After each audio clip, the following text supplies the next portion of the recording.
Do you have your own business or do you wish to form one? In either case, it would be prudent for you to know the basic legal framework applicable to business enterprises. In this episode, we'll be looking at the basic legal framework applicable to sole proprietorships and partnerships in Sri Lanka. Business enterprises could be incorporated or unincorporated associations. As the concept of incorporation does not apply to sole proprietorships and partnerships, they can also be identified as unincorporated associations. Sole proprietorships. Sole proprietorship is a type of business carried out by an individual for any lawful trade activity. It must be emphasized that the sole proprietor will be personally liable for any business decisions taken during the course of the sole proprietorship. Sole proprietorships need not be registered if it is commenced in the individual's own name. However, if it is commenced in any other name than the individual's own name, it must be registered. If registration is required, it must be informed to the registering authority within 14 days of commencement and cessation within 3 months of cessation. Partnerships. Statutes applicable to partnerships. As per the introduction of Civil Law Ordinance, English law will apply to partnerships in Sri Lanka. Therefore, Partnership Act 1890 applies for partnerships in Sri Lanka. Thereby, English law has become the backbone of partnership law in Sri Lanka. In addition to Partnership Act, Prevention of Frauds Ordinance and Business Names Act will also be applicable. As per the statutory definition of a partnership, there are 4 fundamental characteristics of a partnership: relationship, 2 or more people, view of profit, and a business in common. Let's look at these in detail. Relationship. The agreement creating the relationship between the parties could be in writing, oral, or by conduct. However, if the partnership capital exceeds 1,000 rupees, it must be in writing. A minor may be a partner, but on reaching the age of majority, the person could renounce all his liabilities for the partnership debts. If he doesn't do so, the partnership debts will be binding on him. 2 or more persons. Maximum partners allowed in a partnership is 20. If the number exceeds 20, it must be registered in accordance with the Companies Act. This cap does not apply to partnerships between attorneys at law, chartered accountants, and members of a licensed stock exchange.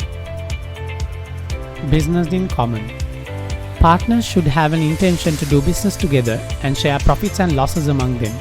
Business includes every trade, profession, and other occupation. It must be an active and continuous entity. View of profit. Partners must have an intention to make profit. If they don't, it will not be treated as a partnership.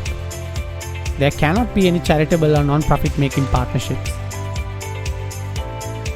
A partnership is referred to as a firm. Partnership name should be registered if it doesn't contain the true full names of the partners. Where a partnership name is similar to that of an existing business, the existing business can bring an action for the tort of passing off. Also, partnership name should not contain words to suggest connection with the president, government, any municipality or other local authority, or with any society or body incorporated by an act of parliament or otherwise. If registration is required, it must be informed to the registering authority within 14 days of commencement. Let's look at the relationships that may exist between partners. The relationship between partners is governed by the partnership agreement.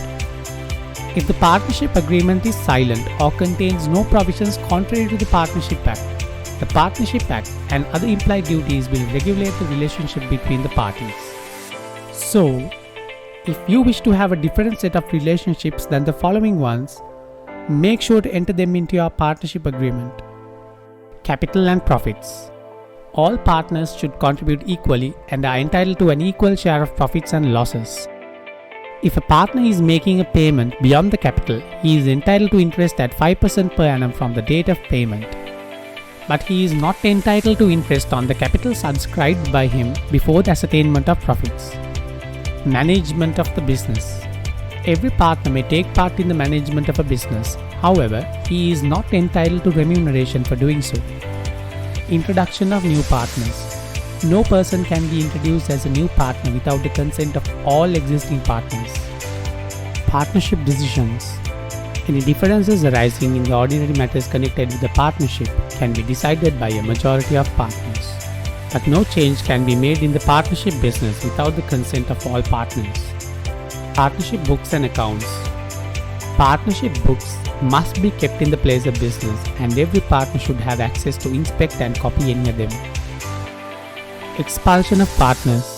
Majority of partners cannot expel a partner. If a partner is guilty of misconduct, the only remedy is to dissolve the partnership. Accountability for private profit. Every partner must account to the firm for any benefit derived by him from any transaction or from the use of the partnership name, property, or the business connection without the consent of the other partners. Duty of a partner not to compete with the firm. If a partner carries on business of the same nature competing with the firm without the consent of others, he must account and pay overall profits made by him in his business. Indemnity.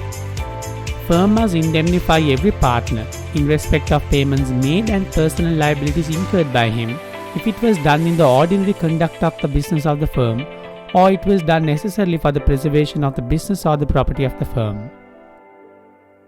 In addition to these statutory duties, there is a common law duty on each partner to act in good faith and in the best interest of the firm. Before we look at a firm's liability for a fellow partners act, we need to understand the principle of agency, as the liability of the firm will be based on the fact whether the act of the partner was in his capacity as an agent of the firm.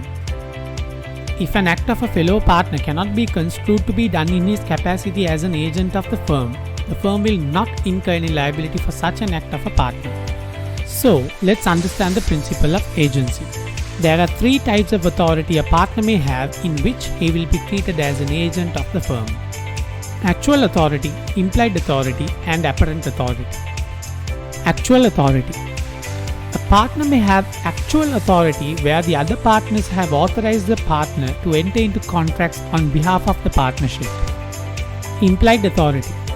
Partners derive implied authority to do acts for the purpose of the business. Although not expressly granted, acts of the partners to carry out the business of the firm the usual way will bind the firm and the partners.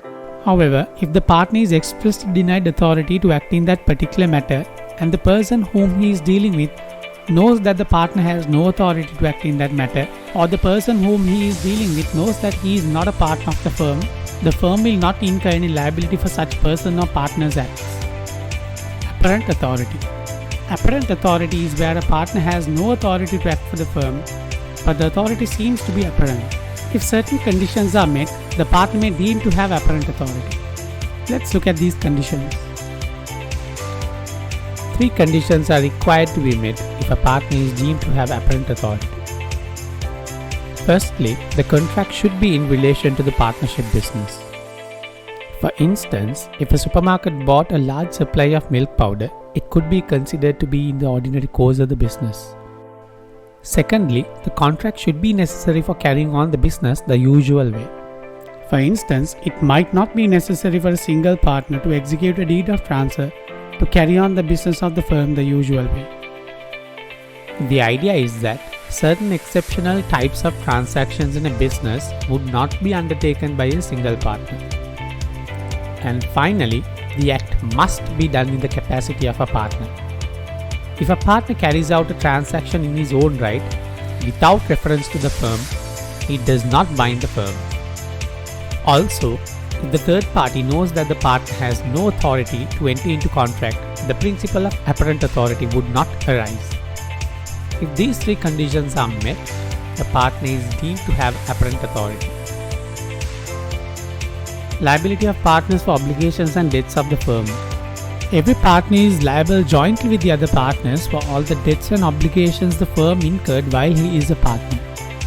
After his death, his estate is also severally liable for all such debts and obligations so far as they remain unsatisfied.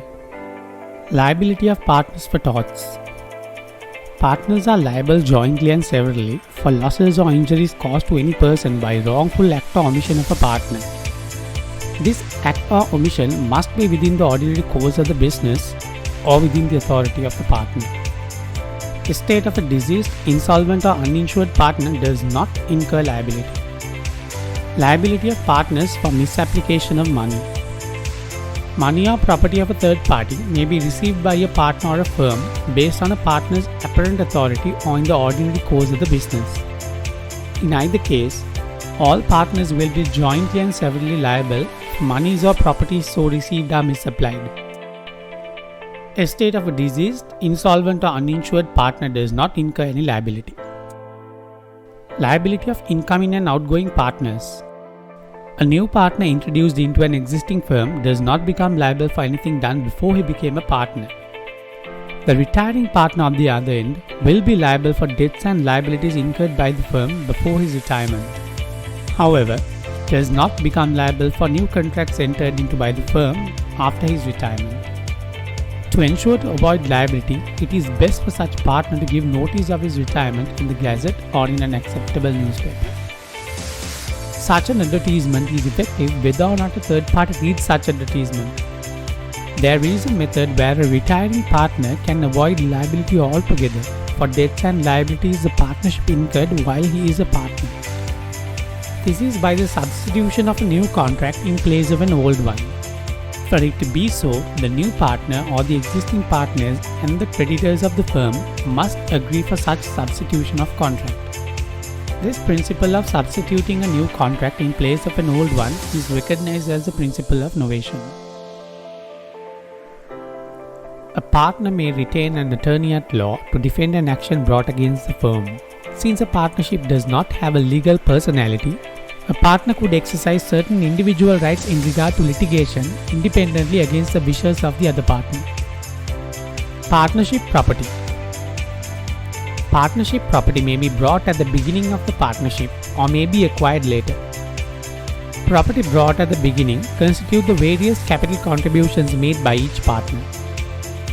Property may also be acquired during the continuance of the business with the partnership money or with the funds provided by individual partners.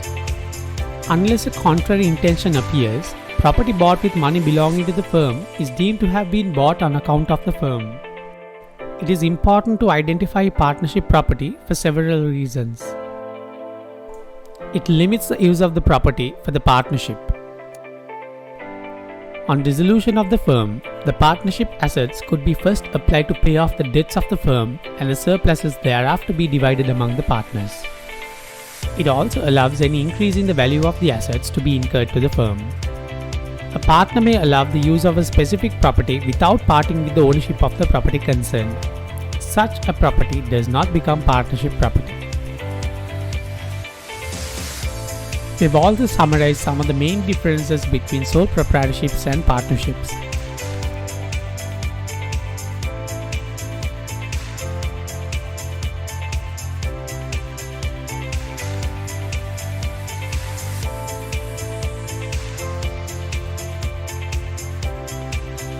Thank you for watching.